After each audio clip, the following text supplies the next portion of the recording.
आज आमचं सगळ्यांचं दैवत आदरणीय अजितदादा पवार साहेबांच्या दुर्दैवी विमान अपघाताला 1 महिना झाला।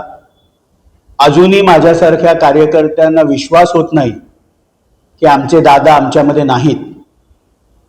दुर्दैवाने गेल्या महिनाभरामध्ये राष्ट्रवादी काँग्रेस पार्टी शरदचंद्र पवार गटाचे आमदार रोहित पवार हे या दुर्दैवी मृत्यूवरून जे राजकारण करतायत, जे आरोप करतायत, ही महाराष्ट्राची संस्कृती नाही।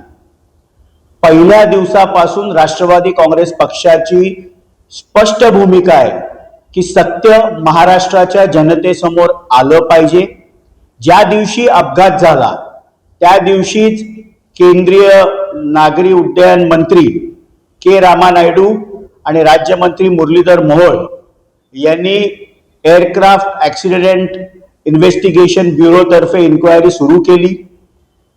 त्यानंतर आमच्या राष्ट्रीय अध्यक्ष, राज्याच्या उपमुख्यमंत्री सौ सुनेत्राताई पवार या ज्यावेळेला दिल्लीला देशाचे लोकप्रिय पंतप्रधान नरेंद्र मोदी साहेब असतील, केंद्रीय गृहमंत्री अमित शाह साहेब असतील, यांना ज्यावेळेला आमचे राष्ट्रीय कार्याध्यक्ष खासदार प्रफुल्लभाई पटेल, त्याचप्रमाणे प्रांताध्यक्ष खासदार सुनील तटकरेजी आणि पार्थदादा यांच्याबरोबर भेटल्या, त्यावेळेला दोन्ही नेत्यांनी या अपघाताची सखोल चौकशी होईल आणि सत्य महाराष्ट्रासमोर येईल असं आश्वस्त केलं होतं।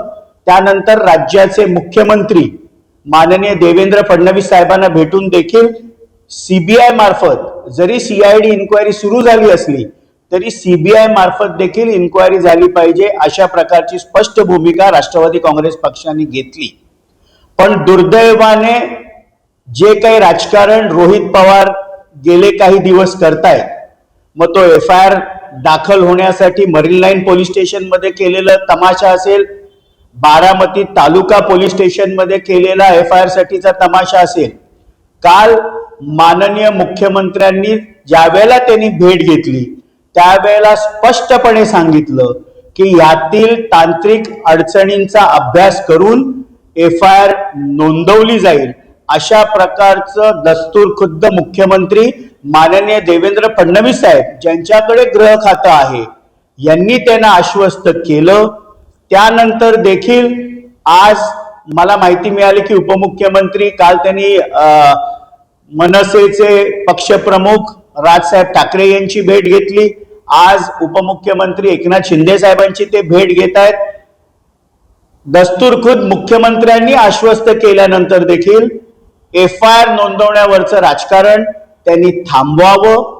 गेले अनेक दिवस राष्ट्रवादी काँग्रेस पक्षाचे चार नेते अशा प्रकारचा आरोप ते आमच्या पक्षावर करत आहेत। खरं तर 2 जुलै 2023 रोजी वेगळी राजकीय भूमिका घेतल्यानंतर आमच्या सगळ्यांचं दैवत अजितदादा पवार साहेबांनी कुटुंबानी कसं एकटं पाडलं हे संपूर्ण महाराष्ट्राने बघितलंय। किंबहुना लोकसभा निवडणुकीच्या वेळेला आमच्या उमेदवार सुनेत्राताई पवार या बाहेरच्या पवार आहेत आणि घरातल्या पवाराला मतदान करा अशा प्रकारचं देखील वरिष्ठांकडनं वक्तव्य केलं गेलं। विधानसभेच्या निवडणुकीच्या वेळेला अत्यंत हताश होऊन तो व्हिडिओ आजही सगळ्यांकडे आहे की माननीय अजितदादा पवार साहेब भाषणामध्ये बोलतायत की कुटुंबाने मला एकटं पाडलंय पण बारामतीची जनता मला एकटं पाडणार नाही, ही उद्विग्नता त्यांची त्या भाषणातनं दिसत होती। त्यामुळे आज जे काय त्यांच्या मृत्यूवरचं राजकारण केलं जातंय हे अत्यंत चुकीचं आहे। राष्ट्रवादी काँग्रेस पक्ष संपूर्ण ताकदीनिशी आमच्या राष्ट्रीय अध्यक्षा सुनेत्राताई पवार, ज्या राज्याच्या उपमुख्यमंत्री आहेत, पार्थदादा आणि जयदादा यांच्या मागे सर्व पक्ष, सर्व नेते, पदाधिकारी भक्कमपणे उभे आहेत। काल परवा देखील ज्या वेळेला राष्ट्रीय अधिवेशन होतं त्यावेळेला जय पवारांना कसं कोपऱ्यात बसवलं गेलं अशा प्रकारचा चुकीचा व्हिडिओ माध्यमांनी दाखवला आणि तशा प्रकारचा आरोप रोहित पवारांनी केला। फेसबुक लाईव्ह जर आपण बघितलं, सूत्रसंचालन करत असलेले सूरज चव्हाण हे बोलतायत की पार्थ दादा आणि जय दादानी पहिल्या रांगेमध्ये बसा, जय दादा वहिनींच्या मागे दुसऱ्या रांगेत बसत होते, त्यावेळेला प्रफुल्लबाईंनी त्यांना सांगितले की पुढे येऊन बसा। पण अशा प्रकारचे जे आरोप राष्ट्रवादी काँग्रेस पक्षाच्या 4 नेत्यांवर केले जात आहेत हे चुकीचं आहे। संपूर्ण महाराष्ट्राने बघितलंय की कसा एकेरी उल्लेख करून कशा प्रकारची भाषणं राष्ट्रवादी काँग्रेस पक्षाच्या शरदचंद्र पवार गटाच्या नेत्यांनी केली। ठाण्यातल्या नेत्यांनी तर त्यांना पाकिटमार बोलल्यापर्यंत मजल गेली होती। हे सगळं महाराष्ट्राने बघितलंय। त्यामुळे आज माननीय अजितदादा पवार साहेबांच्या दुर्दैवी दुःखद निधनानंतर जे राजकारण रोहित पवार करतायत हे अत्यंत चुकीचं आणि घृणास्पद आहे। राज ठाकरेंची ज्यावेळेस रोहित पवारांनी भेट घेतली तेव्हा ठाकरे जे असं म्हणाले की अजित पवारांचा अपघात धोक्यातून झाला याची चौकशी जी आहे ती व्हायला पाहिजे। संशय असं आहे की आम्ही देखील महाराष्ट्रातली तमाम जनता राष्ट्रवादी काँग्रेस पक्षाचे ज्यांचं दैवत अजितदादा पवार साहेब होते हे AAIBच्या प्रिलिमिनरी रिपोर्टची आम्ही वाट बघतोय। महाराष्ट्रासमोर सत्य आलं पाहिजे, पण ह्या दुर्घटनेवरून माननीय अजितदादा पवार साहेबांच्या दुर्दैवी मृत्यूवरून जे राजकारण केलं जातंय हे अत्यंत चुकीचं आहे। सर, आज महिना ओलांडून गेला आहे आपल्याला आणि आज आहे जे पहिला अहवाल आहे DBCAचा रिपोर्ट आज प्राथमिक तपास समोर येणार आहे। यामध्ये ब्लॅक बॉक्स किंवा कॉकपिट मधील संभाषण जे आहे ते आज समोर येण्याची शक्यता आहे।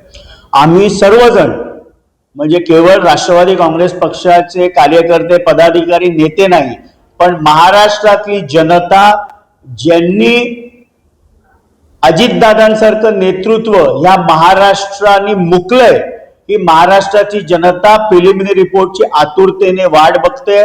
आम्ही आशा करतोय की आज हा प्रिलिमिनरी रिपोर्ट आल्यानंतर नेमका तो अपघात कशा पद्धतीने झाला, काय कारण होती, ही प्राथमिक अहवाल तरी महाराष्ट्राच्या जनतेसमोर येईल। 2024 मध्ये महाराष्ट्रात सत्ता स्थापन झाल्यानंतर नागपूर अधिवेशनात राष्ट्रवादी काँग्रेसच्या 2 गटांमधील विलिनीकरणाची चर्चा गुप्तपणे सुरू झाली होती। या प्रक्रियेची सुरुवात एका छोट्या चिठ्ठीपासून झाली होती, ज्यात अजित पवार यांनी जयंत पाटील यांना भेटायला बोलवलं होतं। जयंत पाटील देखील अजित पवार यांना संदेश दिला होता की तुम्ही तुमच्या नेत्यांना घेऊन या, प्रफुल्ल पटेल, सुनील तटकरे यांना माहिती त्यांना सोबत घेऊन या। त्यावेळेस चर्चा यात सुरू झाला होता। आज आमच्या समोर विलिनीकरणाची कुठलीही चर्चा नाही।